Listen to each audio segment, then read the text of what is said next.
देश की सबसे पुरानी राजनीतिक पार्टी कांग्रेस आज अपने अस्तित्व की लड़ाई लड़ रही है। आखिर क्या कारण है कि सबसे अधिक समय तक सत्ता में रहने के बाद आज कांग्रेस को अपने अस्तित्व को बचाने की लड़ाई लड़नी पड़ रही है? इस बारे में अविरल टाइम्स के राजनीतिक समीक्षक मृत्युंजय दीक्षित विस्तार से बता रहे हैं। अस्तित्व की लड़ाई लड़ रही कांग्रेस पार्टी के नेता अपनी हरकतों और बयानबाजी से अपनी पार्टी का संकट हर आने वाले दिन और गहरा कर देते हैं। इसका ताजा उदाहरण श्री अधीर रंजन जी हैं, जो लोकसभा में दल के नेता भी हैं। राष्ट्रपति पद के चुनाव में आदरणीय द्रौपदी मुर्मू जी की ऐतिहासिक विजय हुई है। इसमें तमाम बातों के अलावा ये भी महत्वपूर्ण रहा कि देश के इतिहास में पहली बार सत्तारूढ़ दल के उम्मीदवार के पक्ष में विरोधी दलों के 17 सांसदों और 100 से अधिक विधायकों ने क्रॉस वोटिंग की। इससे कांग्रेस के अंदर भारी घबराहट और बेचैनी का वातावरण व्याप्त है। चुनावों के बाद कांग्रेस शासित राजस्थान, छत्तीसगढ़ और झारखंड आदि राज्यों में शांतिकाल में भी अंदर राजनीतिक हलचलें भी उफान ले रही हैं और यह कब विकराल रूप धारण कर इन सरकारों को धराशायी कर देंगी कहा नहीं जा सकता। एक तो द्रौपदी जी की ऐतिहासिक विजय और दूसरा अपने नेताओं द्वारा की गई क्रॉस वोटिंग और तीसरा सोनिया जी को ईडी का बुलावा, कुल मिलकर कांग्रेस के लिए गहरे सदमे वाली स्थिति है। शायद इसीलिए लोकसभा में कांग्रेस संसदीय दल के नेता अधीर रंजन चौधरी बहुत अधिक अधीर हो गए और उन्होंने एक टीवी डिबेट के दौरान राष्ट्रपति जी को राष्ट्रपत्नी कहकर संबोधित किया। वो सफाई कुछ भी दे, लेकिन इस बयान पर सांसद अधीर रंजन चौधरी की न तो जुबान फिसली है और न ही हिंदी न आने के कारण गलती हुई है। उन्होंने एक सुनियोजित साजिश के तहत राष्ट्रपति जी का अपमान किया और परिणाम स्वरूप सदन में भारी हंगामे के साथ साथ सामाजिक, राजनीतिक व नैतिक दबाव बनने के कारण राष्ट्रपति को पत्र लिखकर माफी मांगनी पड़ी। अधीर की इस हरकत के कारण आज कांग्रेस व संपूर्ण विपक्ष बुरी तरह से बैकफुट पर है और वह इस आघात से बाहर निकलने के लिए छटपटा रहा है, लेकिन इन सबके बचाव में वह जो कुछ कह रहा है उससे वह बुरी तरह फंसता ही जा रहा है।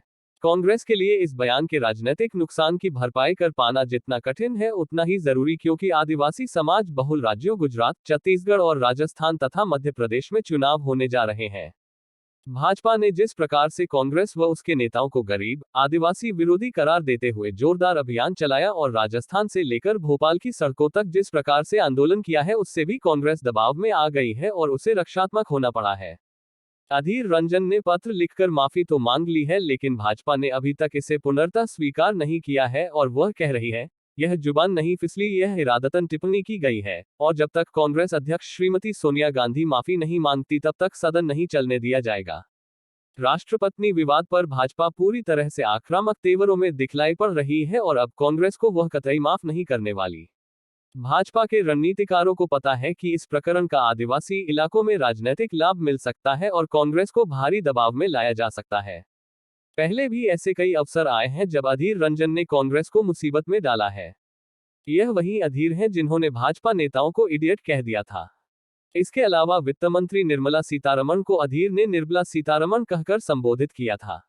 21 मई को अधीर ने राजीव गांधी की पुण्यतिथि पर एक ट्वीट किया था, जिसके बाद बवाल मच गया था और बाद में उन्हें अपना वह ट्वीट डिलीट करना पड़ गया था। मार्च 2022 में वह ममता बनर्जी को पागल कह चुके हैं। एनआरसी के मुद्दे पर वह प्रधानमंत्री नरेंद्र मोदी व गृहमंत्री अमित शाह को घुसपैठिया कह चुके हैं। अधीर रंजन चौधरी कश्मीर मुद्दे पर भी अपनी फजीहत करवा चुके हैं। अगस्त 2019 में ही उन्होंने पूछा था कि 1948 से ही कश्मीर मामले की मॉनिटरिंग संयुक्त राष्ट्र करता आ रहा है, तो यह हमारा आंतरिक मामला कैसे हो गया। अधीर रंजन चौधरी हर बार गलत बयानबाजी करते हैं और बहुत ही सोच समझकर करते हैं। लोकसभा में नेता विपक्ष अधीर रंजन की टिप्पणी से राजनीतिक वातावरण गरमाया हुआ है। उनके एक शब्द ने भाजपा को अवसर दे दिया और कांग्रेस समेत पूरे विपक्ष को कटघरे में खड़ा कर सोचने पर मजबूर कर दिया है। केंद्रीय मंत्री स्मृति ईरानी के नेतृत्व में संपूर्ण भाजपा व एनडीए हमलावर है और विपक्ष को सोचने पर मजबूर कर दिया है कि विपक्षी होने के बाद भी जितना विरोध वो नहीं कर पा रहे, उससे कहीं अधिक विरोध तो सत्ता पक्ष ही करता जा रहा है।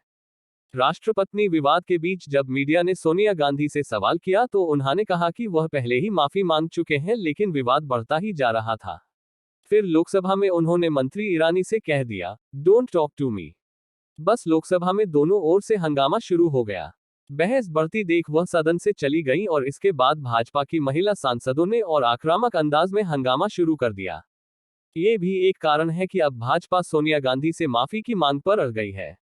यह बात बिल्कुल सत्य है कि आज संसद के अंदर व सड़क तक कांग्रेस का जो हाल हो रहा है उसके लिए श्रीमती सोनिया गांधी व उनका अहंकार ही जिम्मेदार है।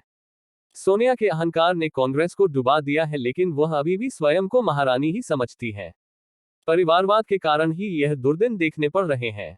कांग्रेस व गांधी परिवार अभी तक यह समझ नहीं पा रहा है कि अब उसके हाथ से सत्ता जा चुकी है और वह फिलहाल इतनी जल्द उसके हाथ वापस नहीं आने वाली। गांधी परिवार के घोटालों की जांच बहुत तेजी से चल रही है, जिसका असर उनकी मनोवृत्ति पर पड़ना स्वाभाविक है। आज वह जितनी भी हरकतें कर रहा है उससे कांग्रेस का संकट और अधिक गहराता ही जा रहा है।